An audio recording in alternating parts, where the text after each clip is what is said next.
Yeah, I think as a society and with social media being more prevalent now than it's ever been, there is a sort of gotcha culture, which maybe the tabloid newspapers still have, although to a lesser extent, I think, than previous.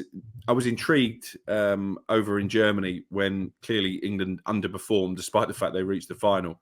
I think I said on air that if they were to win this tournament, it would be in spite of Gareth Southgate and not because of him, which may have sounded harsh at the time, but apart from one half of football against the Dutch, I think England's performances by and large were underwhelming, and they benefited once again from a kind draw and the fact that Spain aside, there wasn't really an outstanding team in the tournament.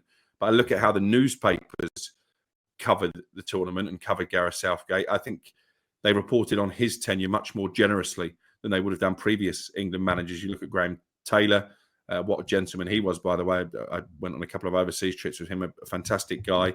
He was depicted as a vegetable on a front page of a newspaper. You had the Wally with a brolly in the case of Steve McLaren. I think Sven-Göran Eriksson often felt that the reporting on his private life overstepped the mark. And I think we have learned from that. And I think the press were kinder to Gareth, and he was judged more kinder than some of his predecessors.